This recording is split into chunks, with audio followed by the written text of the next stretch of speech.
नमस्कार, मी रवि कुमार। जवाब तो आपको देना होगा बोल सरकार या सत्रात 85 आवाजच्या खास स्पेशल रिपोर्ट मध्ये आपलं स्वागत। कशा आहात आपण? मजेत ना? मजेत राहा, हिट राहा, फिट राहा आणि हो, आरोग्याची काळजी घ्या। चला तर मग विषयाकडे वळूया। उथळ पाण्याला खळखळाट मोठा असं म्हणतात, पण जिथे भ्रष्टाचाराचा महापूर आलेला असतो तिथे गप्प बसणारेच जास्त असतात। शिक्षणाच्या पवित्र मंदिरात बनावट शालार्थ आयडी लावून करोडो रुपयाचा दरोडा टाकणाऱ्या रॅकेटचा ज्या एका ध्येयवेड्या सामाजिक कार्यकर्त्याने पर्दाफाश केला, जावे ज्याच्या वंशात तेव्हा कळे या म्हणीप्रमाणे आज त्याच कार्यकर्त्यावर भयंकर मोठं संकट कोसळलंय। सत्य समोर आणणाऱ्या या कार्यकर्त्याचे हात बांधण्यासाठी आता विरोधकांनी थेट त्याच्या घरातच मिठाचा खडा टाकायला सुरुवात केली आहे। धमकी देणे, कौटुंबिक वादात नाक खुपसणे आणि ब्लॅकमेलिंग करून तोंड बंद करण्याचा प्रयत्न करणे हा नेमका काय प्रकार आहे? भ्रष्टाचाराचे धाबे दणाणले आहेत का? जर का एखाद्या राजकीय पदाधिकारी, एखादा सामाजिक कार्यकर्ता शासन प्रशासनाचा भ्रष्टाचार रस्त्यावर आणत असेल, जर का शासन प्रशासनातला भ्रष्टाचाराचे वाभाडे काढत असेल, समाजापुढे त्या प्रशासनातले काळे कारनामे उघड करत असेल, तर त्यालाच समाजातल्या दोन कवडीच्या ट्रोलर्स कडून ट्रोल केलं जाते।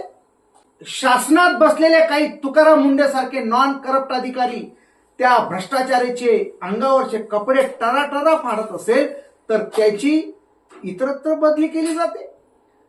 त्या सामाजिक कार्यकर्त्याला मानसिक त्रास दिला जातो, त्या अधिकाऱ्याला मानसिक त्रास दिला जातो।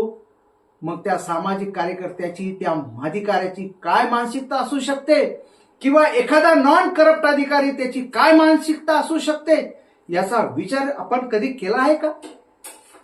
माझा सवाल आहे, अशा प्रवृत्तींना तुमच्याकडून काही वाकडं होत नाही, दुसरा करत असेल तर त्याचे पाय का ओढतात? तुमच्यात धमक नाही? अरे तुमच्यात धमक असेल तर तुम्ही करा ना। आपण बोलत आहोत एका जुन्या प्रकरणाबद्दल। ते प्रकरण आहे बनावट शालार्थ आयडी प्रकरण। होय, तेच प्रकरण आहे जे प्रकरण मागील काही महिन्याभरापासून एकच मायचा लाल ते प्रकरण बाबत लढा लढत आहे। तो मायचा लाल म्हणजे डॉक्टर पंकज साळुंखे। प्रथम तुम्ही हे ऐका, डॉक्टर पंकज साळुंखे काय म्हणतात। आज आपण इथे जमलेलो जे आहे ते बनावट शालार्थ आयडी प्रकरणात माझ्यावर जे होणारे सगळे जे माझ्यावर ताशेरे ओढले जात आहेत, बदनामी करत, म्हणजे काही लोक बदनामी करत आहेत। पंकज साळुंखे करोडो रुपये कमवतोय या प्रकरणातून।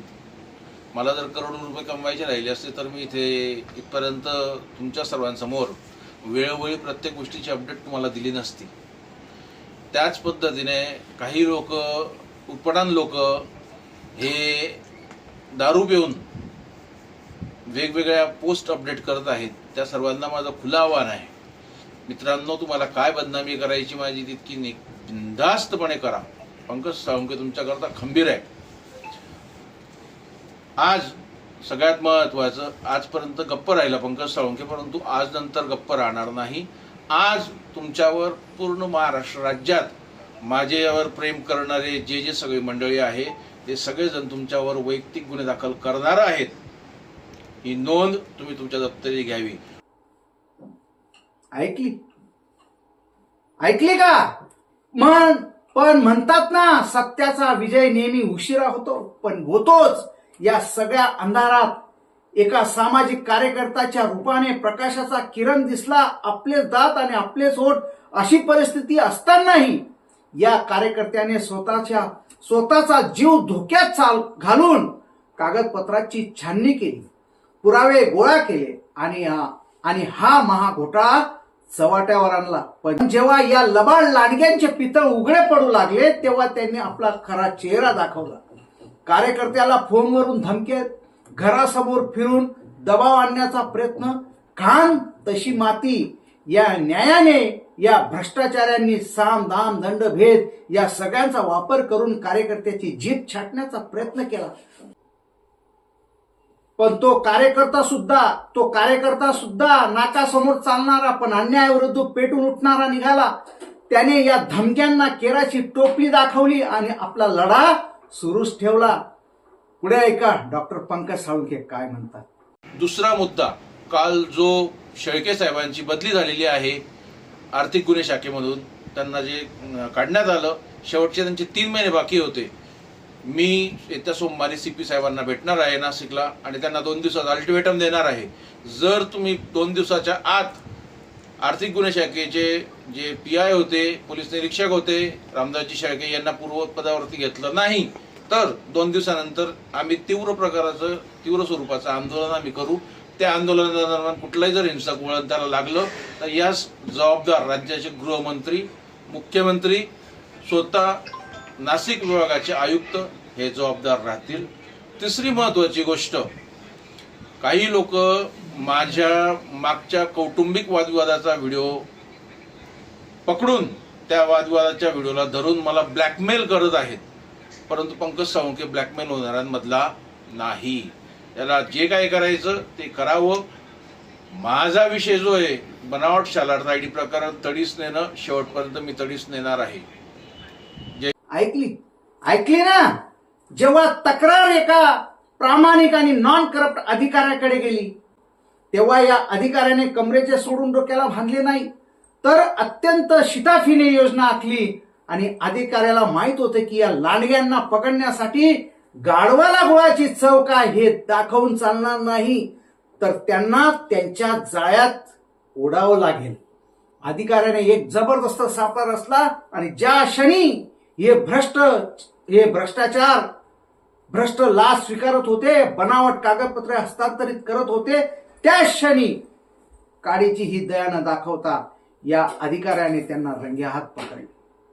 हातच्या कांकणाला आरसा कशाला, हे पुरावे इतके पक्के होते की या लबाड लांडग्यांच्या पायाखालची जमीन सरकली, त्यांना बेड्या ठोकल्या गेल्या. पण मित्रांनो, या कथेचा दुर्दैवी शेव येथे होतो जिथे या प्रामाणिक अधिकाऱ्याच्या पाठीवर थाप मारून सत्कार करायला हवा होता, तिथे प्रशासकीय आणि राजकीय यंत्रणेने काय केलं?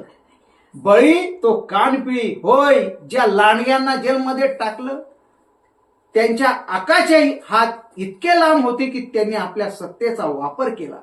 अंगापेक्षा भोंगा मोठा या न्यायाने वरिष्ठांवर दबाव आणला गेला आणि त्या बिनभ्रष्ट अधिकाऱ्याची एका रात्रीत इतरत्र बदली करण्यात आली. म्हणजे चोरावर सोडून मोरावर मोरपंखी हल्ला केला गेला. प्रामाणिकपणे काम करणाऱ्या अधिकाऱ्याला हात दाखवून अवलक्षण ठरवलं गेलं. भ्रष्टाचारांना धडा शिकवणाऱ्यालाच शहराबाहेर हाकलून दिलं. मग मला सांगा, हत्तीच्या पायात पाय टाकून कोणत्या प्रामाणिक अधिकाऱ्याने पुढे काम करायचं? कसं करायचं याचा विचार केलाय आपण?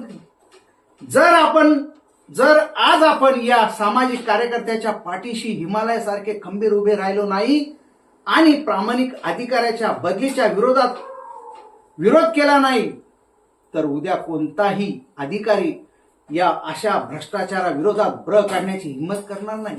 रात्र थोडी, सोंग जास्त. पण जर जनता जागी झाली तर लबाड लांडग्यांना त्यांची योग्य जागा दाखवता येईल. तुम्हाला काय वाटतं? या प्रामाणिक अधिकाऱ्याची बदली रद्द झाली पाहिजे का? पुढे ऐका डॉक्टर पंकज साळुंखे काय म्हणतात. त्या बाबतीत माझं कोर्ट मॅटर सुरू आहे. त्या व्हिडिओमध्ये जी बाई होती ही माझी तत्कालीन पत्नी होती. तिने माझा तो व्हिडिओ तयार केलेला होता, जाणीवपूर्वक तयार केलेला होता.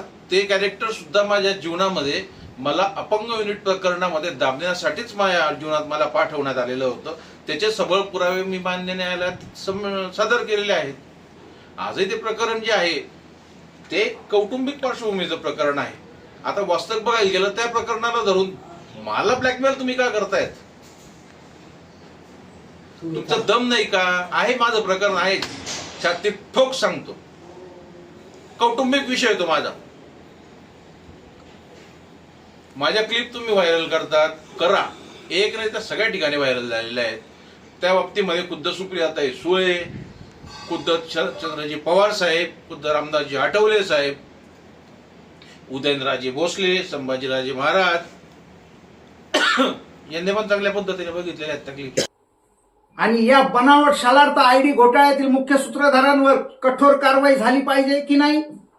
तुमचे मत खाली कमेंट बॉक्समध्ये नक्की लिहा. तुम्हाला जर व्हिडिओ आवडला असेल तर व्हिडिओला लाईक करा आणि जास्तीत जास्त लोकांकडे शेअर करा आणि त्या लबाड लांडग्यांकडे हा व्हिडिओ जाऊ द्या. चला तर मग रविकुमारला द्या परवानगी. नमस्कार.